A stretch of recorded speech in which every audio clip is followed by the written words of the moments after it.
Hey guys, welcome to episode 6 of For Sits and Gigs. With me today I have Shon of Loving Elara. Hello, hey, friend. How's it going? Good, how are you? I'm real well, thanks. Do you prefer Shon or Shonathan? Either or, you can tell me whatever you like. I was trying to think of like as many names as I could that I could just extend off Shon. Yeah, I've never had a nickname, like, because you can't shorten the name. That's full to make word, a nickname like, yeah. but you've got to extend the name itself, so... Shh. On it, yeah. Please, let's travel back in time, and you can tell me about your history in music, because as much as I know you and we've got a decent rapport over the short time that we've known each other, you explained to me before that I don't really know jack shit about how you started or your career through music so far. So Yeah. please enlighten me. Well, I suppose it always starts off with, you're 12 or 13 years old and you get a mate who's like, oh, check this out, I learned Akadaka on guitar and they play Thunderstruck. And then you're like, oh, teach me that. And so, you get your one-note string stuff. And then, fast forward to about year 8, I started doing guitar lessons with the school. I was out at Mount Clear, so learnt sheet music, like how to read that and play, which is like been really beneficial. I'm not great at it, I can't sight read, so don't ask me to do that stuff, but I can figure it out if I sit down and do it. It's been a long time since I've stared at sheet music. yeah, but then through high school, so the guitar teacher out there was Wayne Parker, and he's like this jazz legend dude, in my opinion, in the Ballarat area. He's been playing for, I don't know, 30 years or something. But yeah, he... like the students who were doing lessons at the school, the intermediate and advanced students, he had them in a guitar ensemble. So towards, year 10, 11, 12, I was playing, 6-piece acoustic setup, playing like some jazz tunes, blues, and like a Spanish tune as well in there, like flamenco sort of. Yeah, sick. Yeah, because they were nylon string guitars, and it was heavily focused on just like calling audibles. All right, you do a solo now. All right, yeah, who's taking it? You call for it, and it's like if you wonder where my improv comes from, like at open mic, that's it. That's some of the fundamentals. That actually makes a lot of sense now that I think about it, because so I was very taken aback how you could learn a lot of like Tremonti style stuff and make it look a lot easier than it should be. Yeah. And then, played in the cabaret band in high school. So they did all sorts of covers from, the 1950s onwards. So there's a whole range of different stuff. A lot of Motown, a lot of funk, which was a lot of fun. And then from there, I was in like an indie band after I left high school, and then was a solo act for a while, became a singer, which was a completely new venture. I just decided I wanted to play music, but I couldn't find a singer, so I was like, stuff it, I'll do it myself. And then my voice wasn't ready to do covers, so I was like, stuff it, I'll write my own songs. And that's how it goes. Is that around the time that we met? Like, yeah. Is that when you started coming to open mic? Was when you probably started about experimenting? Like? 2 or 3 years ago was when I first started writing and singing, and even then it was like still pretty rough and scarce. And then consistently, like last year was where I really wanted to cut my teeth, just play as much as I could live weekly if I could at the open mic or any opportunity. Like you hear stories all the time about like some of these musicians in the States, they talk about, I played every single night down in New York, and that's where I really learned how to cut my teeth, like pay my dues. And I really appreciate that mindset. And there's also something about doing busking or playing to an empty venue. I feel like you've got to go through that, and I know a lot of people take it to heart, but I don't know, there's something about winning over a really small crowd. You got 5 people in the audience, but you can give them the best show. And that's the thing too. But I feel like a lot of people need to realise that, you know, you see a lot of these stories on TV and things like that about artists that make it off one gig, you know, like they just get picked up, and it's like it's a 1 in a million thing. Like for most of us, you got to work through the shit, you know. yeah. Say what you will about Ed Sheeran, but he's someone who I think, like, you know, has a lot of words of wisdom, and he did the same thing, you know, on the street, busking where he could, playing as much as he possibly can. And even songwriting, he talked about it as like a dirty tap. At first you turn it on and you're going to get like real crap songs just come out after one another, but eventually you're going to get some clear water come through, like a good song here and there, and over time it's just going to get better and better, and like the water's going to get clearer, songs are going to get clearer the more you write. So really appreciate his wisdom. Similar situation with John Butler. He was the same. Just nothing but busking for years and years and years around Sydney until someone went, hey, crap, that's good. You know? Yeah. But at the same time, he enjoyed it. Like there was none of this miserable, I'm playing on the street week after week. Like. Yeah. There was another thing, interview I heard recently with Dave Grohl, and he was talking about in, you know, the 80s and 90s when he was kicking around, that he was playing punk rock, and no one was getting signed for playing punk rock. You were doing it because you loved the music, and he was talking about you. Like, if you've got a place where you can sing your own songs, you should be happy with that. Everything else comes after, but that's like number one, and I really appreciate that. And that's kind of where my head's at the moment. Really focusing on like grassroots, local, community vibe. And that's the thing, like the biggest part, especially starting out as a musician, is, and continuing and thriving as a musician, is to keep that passion going. And if you're changing your genre and your writing material to fit in and to try and get whatever's gigs, trendy, you're going to find yourself exhausted very quickly and over it, you know. All right, major influences. Obviously, we have a very similar taste, somewhat similar taste in music. Some things we really like, and then other things you say and I go, what is this? So some new indie, young, trending nonsense, but... So some of my earliest memories come from sitting in the car, and, you know, Dad's got the CDs going, and it's a mix of like hard rock, Creed, Linkin Park, late 90s, early 2000s stuff, Incubus. All of my favourites. And then the other 50% of what he listens to is like trance, like, you know, Paul Van Dyke and Armin van Buuren and all this other, like, all the Jason stuff. Electronic stuff. So I've got this weird like influence where I can find something I like within most genres, and it's been beneficial as far as I can. Like, well, yeah, of course. Like, I mean, one thing I got opened up to, like when I started studying in music business, was that having a bit of a taste for each kind of genre will get you a lot further than just going, I only like rock music.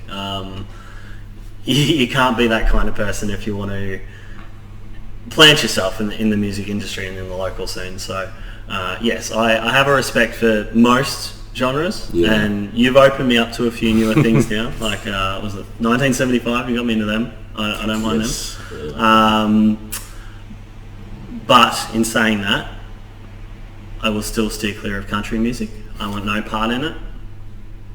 Thank you. There's some Lady Antebellum that goes pretty alright. I get around it. It's pretty good. What's that song? It's 4:15, blah blah blah. Bartender. Yep. Something like that.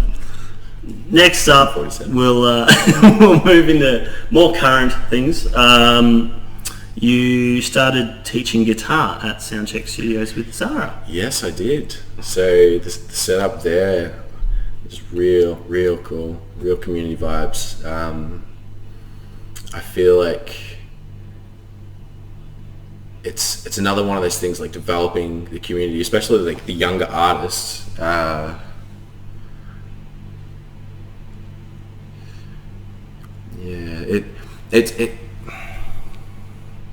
In Ballarat, I feel it's weird. There's some like niches and like small groups who stay together, but I really want to see a lot of them come together. And I feel like this offers something like that. So the studio itself focuses not only on the music tuition, but is heavily performance driven and heading towards like songwriting and pushing yourself as an artist rather than me saying, here's your sheet music, learn this. We're going to learn all the classics, Ode to Joy and Waltzing Matilda.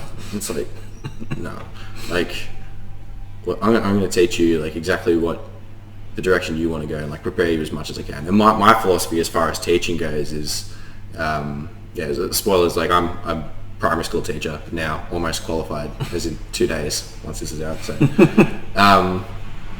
but my philosophy is like about making students completely independent rather than dependent on a more knowledgeable other. In 10 years time, I don't want them still to be dependent of me. I want them to be capable and me to give them the tools that they need and be like, right, this is how you use it. You can use it in all these different ways, put your own spin on it. Here it is, make something with it. Mm-hmm.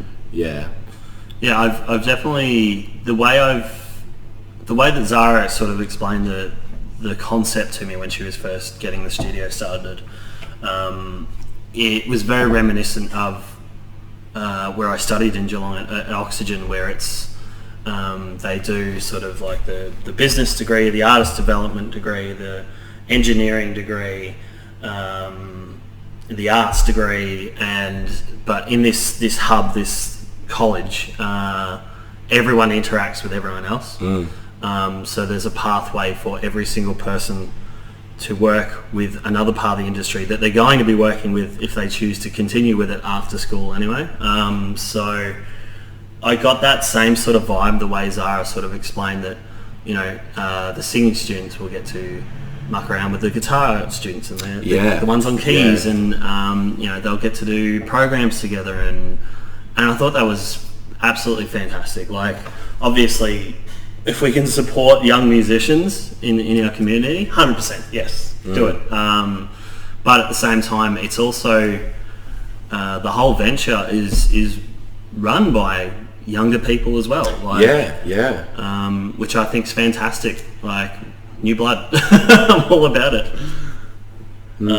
So, how have you found going into teaching itself? Like, trying to take everything you've learned over the years and transfer it across? Yeah, so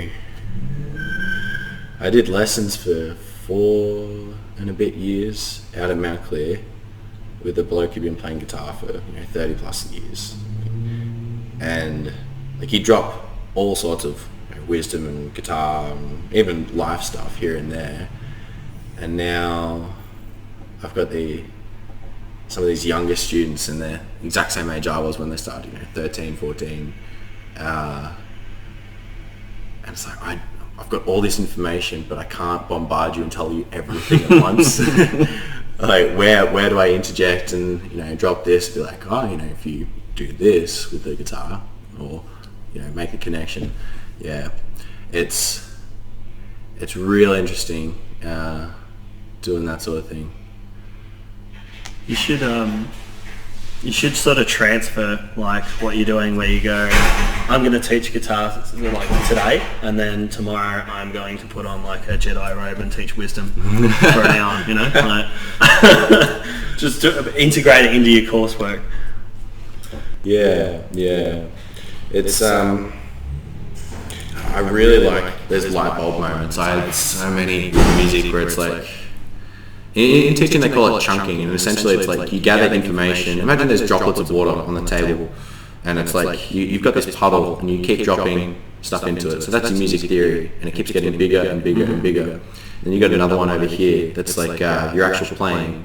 It gets bigger and bigger and bigger, and then at some point they're going to meet in the middle, and that's that light bulb moment where it all becomes one. It's like, oh my gosh! I'm all about them Venn diagrams. I get it. Like, it all makes sense. My gosh, it's been here all the time. I just haven't seen it until now. It just works. I love those moments.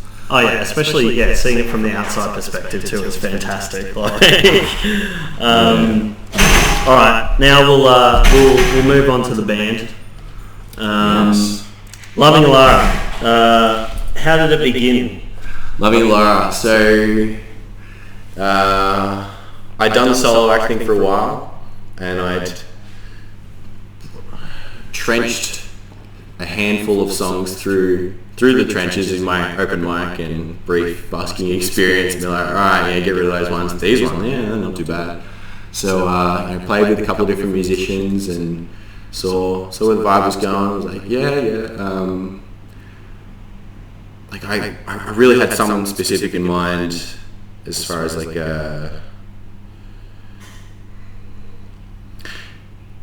it's up here, but I can't verbalize it, and I still can't. You know, a year into this, but it's getting like hard rock. Hard rock is where it's at. So I met up with Hayden, our guitarist, on Facebook sometime last year. He's from Horsham, just moved to Ballarat for uni. He's like, I want to put together a band, looking for a bassist and a drummer. And I sent him a message and be like, I'm a vocalist and a guitarist, but like we can work from there. So we did. We caught up, did a few acoustic tunes.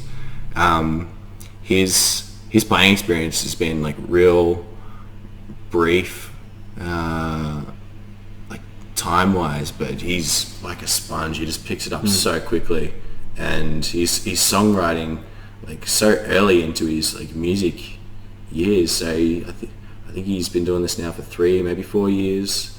And then you got, I put a post up on Facebook, and this bloke reached out to me, who I did some vet music with in high school. So Dan is phenomenal, like highly technical drummer, like insane some of the stuff he can do. I think that was my first comment the first time I saw him play, was that the bloke on drums is absolutely fucking nuts. yeah, he's something else.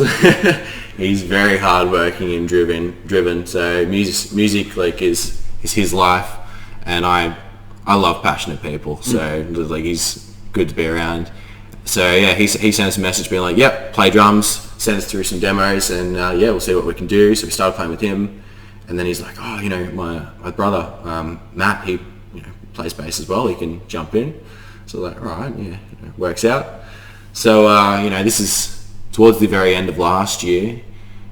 We get a set together, get going, have our first gig in February this year, in 2020, and it went off. It was so good. We had a handful of like friends and family each like rock up. There's probably 30 or 40 people there that we knew and loved, and they came to see us. It was such an awesome gig. It was one of the better afternoons.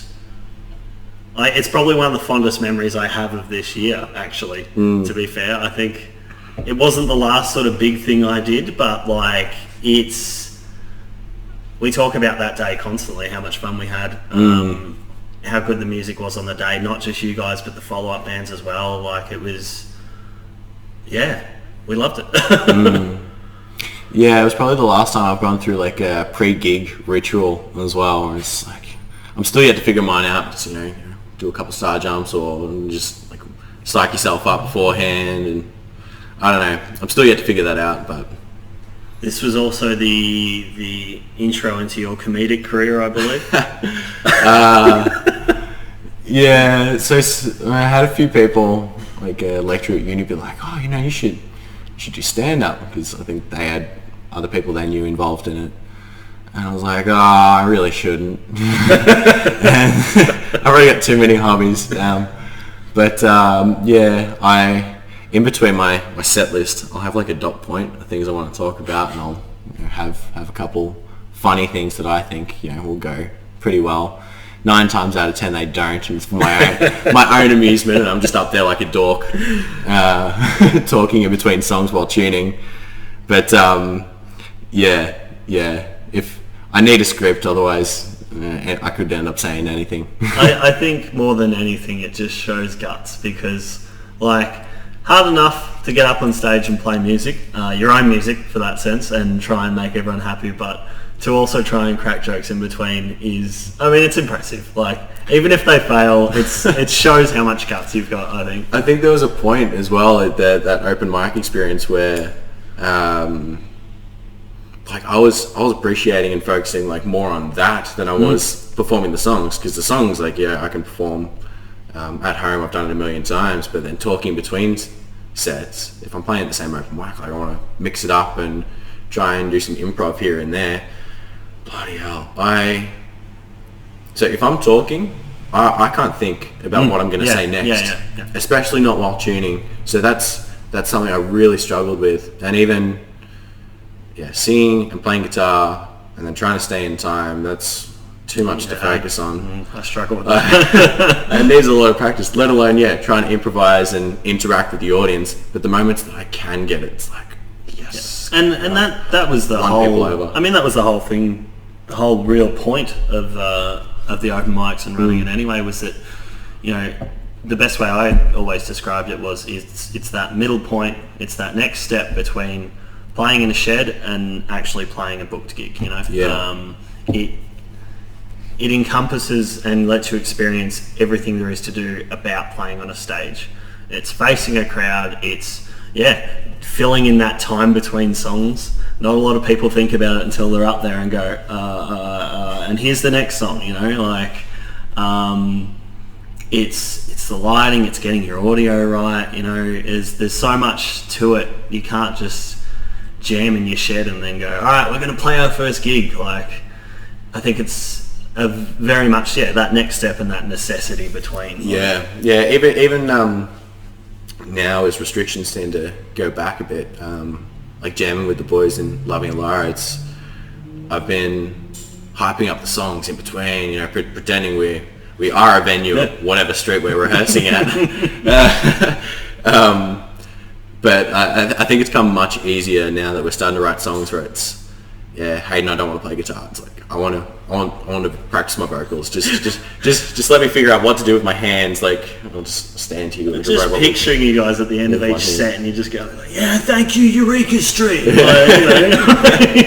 Exactly. It has been that, but it makes it feel all the better. Like, both,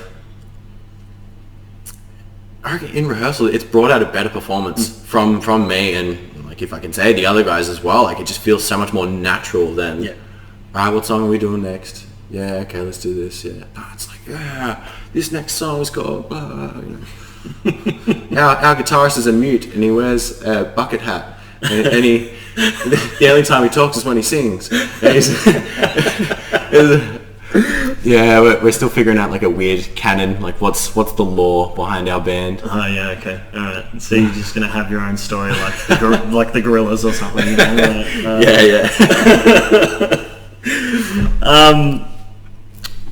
Obviously, you know, the big topic of the year is, well, the year in general, really. Through that, has it affected you guys sort of creatively, the writing process?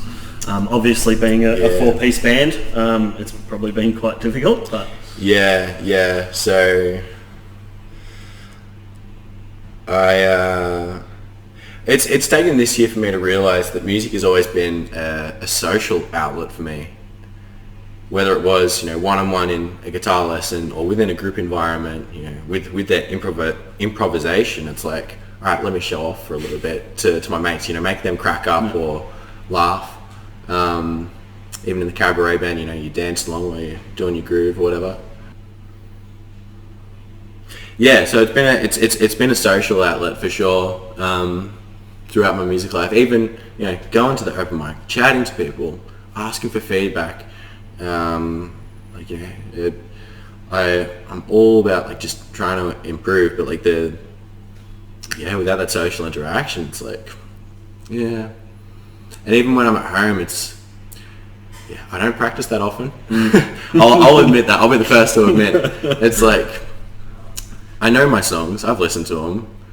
Why am I going to like perform them for myself? So, now, in saying that, you've been juggling the last part of your degree as well. So bit of leniency. Like So with it being online, so Hayden has been in Horsham, Horsham, and we're here in Ballarat at separate houses. So we did try some songwriting, sending like recordings backwards and forwards. But for me, I carried on like a little bitch about it. And yeah, I love guitar playing, and then it's like, all right, I'm a singer now as well. Now I'm a songwriter, and I love those three different art forms. But then it's like, all right, now I've got to be a mixing engineer as well, and my own producer to say, all right, do another take. And then I've got to do social media and book everything else. It's like, man, I just want back to basics, just the songs and play them. Like, that's really where I'm at. So yeah, this year it's driven me insane. Have you guys been writing though? Is there content? Yeah. So we've put out 2 demos on SoundCloud. At Loving Elara, LOVING ELARA. Just FYI, Elara's not a real person. Elara is the 8th largest moon of Jupiter, I'm pretty sure. I was trying to go through all the like names of the black holes and stuff and be like, oh yeah, this would be cool. Like a reference to Chris Cornell, sound guy. Yeah. But then J.K. Rowling had already taken all the names of the black holes. It's like Harry Potter characters. Damn. So yeah, the moon it is. Yeah. I always kind of liked, as far as like space is concerned, I always liked Andromeda. I always thought that was a really that's cool, pretty cool. You know. Yeah. Yeah. So we got 2 demos out. One is more of an acoustic vibe named War, and the other is hard rock. Yeah. It's got a grunge feel. Sing loud. All right. So funny. I've had so many people come up to me in the time that I've been playing solo and in a band, be like, oh man, it's so grungy, it's so 90s. Which I was raised my whole life being like, no, grunge is like the worst. It killed metal, because like my dad was like big yeah, of course, yeah. metal fan in the 80s. So like, you know, early 90s come around, and it's like, shit, they go Skid Row, they're not cool anymore. Like everyone's, Skid Row's so good. But yeah, so I didn't listen to grunge at all until about like the past year or two, and someone's like, oh, you sound like Lane Staley from Alice in Chains. I'm like, really? All right, I'll have a listen. But yeah, that breaks my heart. I'm still like, I've been like drilled into, it's like, no, Nirvana is like just terrible. So it's like, I'll limit my in all fairness, another hot take from Kevin. I don't care much for Nirvana. I really did. Best thing that came out of them was the Foo Fighters. Yeah, but I love my Chris Cornell. Alice in Chains is really good. Yes. What others? I've recently discovered a band called Candlebox. Same era, not as well known. Like early 90s Seattle, you know. Yeah. But they were ones that actually progressed. Like they were part of the grunge scene, and then they adapted and they became more of a rock band and a hard rock band and technical solos. Well, my influence probably comes a lot from nu metal more than anything. Which, early 2000s. I mean, that's the era, really, isn't it? Like, I had to look mine up at some point. Like, I looked at all the stuff that I listened to growing up. That was more my influence than anyone else's, because I stole a lot from my brother and sister and things like that. But I found out there was a whole genre called post-grunge, and apparently that's a lot of the stuff I was listening to. And I was like, these are just one-hit wonders. Really. I hate genres, like just like the definition, like, all right, we're going to put you in a box. You can't do anything but this. And it's like, kind of gets to me as far as like my songwriting goes, because it's like I have all these different ideas and want to venture into this, and it's like, do I have to stick in this one shoebox? No. What can we expect next? What's to follow once things start to open up for everyone? Well, I'll be dropping a single in December. Woo! Life in Black and White will be coming out. I don't have a date yet, but it'll be in December. But recorded also yourself or through someone? Or? Yes, this was with Sonica Records last year in 2019. If you're a young person between the age of, I think it's 12 and 25, and you want to record a song, like look up Sonic Records. They do it once a year. This is the second year running now. In saying that, I have to reach out to Tabitha. Yeah. I'm going to reach out to Tabitha and try and get her on the program at some point. Yeah. Doing a lot of good stuff. I will have to bring it down a notch because most of these are flagged for adults, but you know,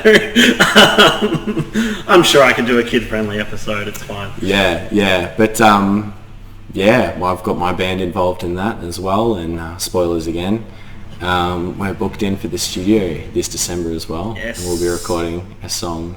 Hells yeah. For a release maybe early 2021, January. Yeah. We'll see how we go. Yeah. Good stuff.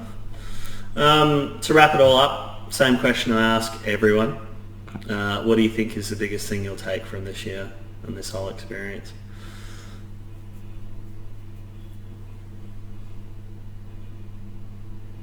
Just have fun with it, I reckon. It's when I perform best. It's when I write best. It's when I do everything best. It's when I enjoy like the most is when I'm doing stuff for fun. When I'm showing off to my mates, it's like, hey, that's all. It was all right, you know. Just have fun with it.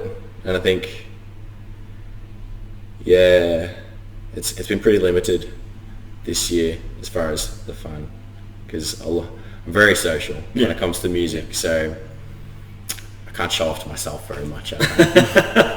I mean, you could always just record yourself ripping a solo and then just watch yourself over and over again. Nah, I'm not that self-indulgent. That's the one thing I took out of 2020, how to be more self-indulgent. No, I couldn't do that. I'm my own worst critic. There's no way in hell.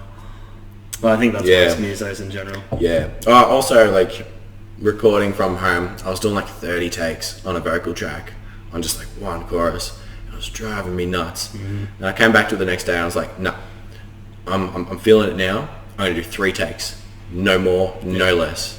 And I did 3 takes. And I was like, all right, I'll pick the best one. And I did that, sent it off. I finally got the song done, the track. But otherwise, it was just driving me insane. Yeah, and it will, 100%. One of the things that me and Az have done with the duo stuff is that week by week we pick a couple of songs to cover, to jam. We won't see each other for a full week. We'll sit down on the Monday or Tuesday. We will play them together for the first time. We'll practice it probably the full song maybe once or twice, and then we'll record it, and that's it. Yep. And then we move on. No fucking around. No trying to get it perfect. No, it keeps it fun. Yeah. Keeps it interesting. If we stuff something up, it gets added to the next blooper video, which I've already started working on. Again, have fun. Already started stuffing up. So have fun with it. That's the biggest thing I've taken from this. Obviously, it's different because we're doing covers. We're not doing originals. We may work on originals at some point. Love to see that. We're both writing, apparently. So, it's a bit different because it's not ours. It's not our baby. Like, we don't have to nurture it. That's another thing. Like, I've been long-term guitarist, and I've seen some of these singers come and go. They got a bit of an ego, and becoming a vocalist in the past year or two, and writing songs. It's your baby. It's your cub. Like, I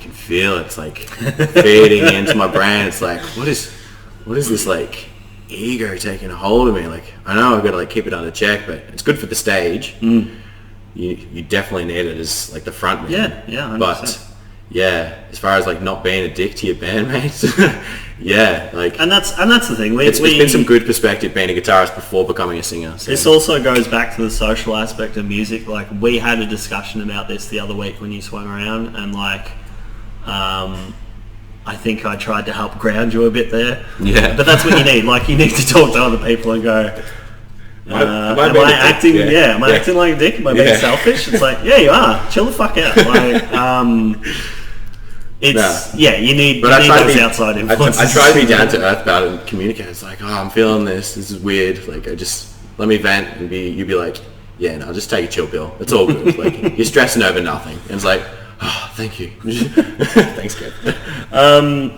All right, you can find Loving Elara on mainly. Well, you use Instagram the most at the moment, don't you?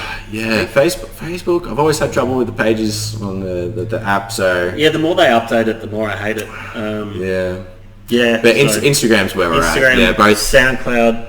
For the demos. Demo. Yep. Yep. Anything else you want to add?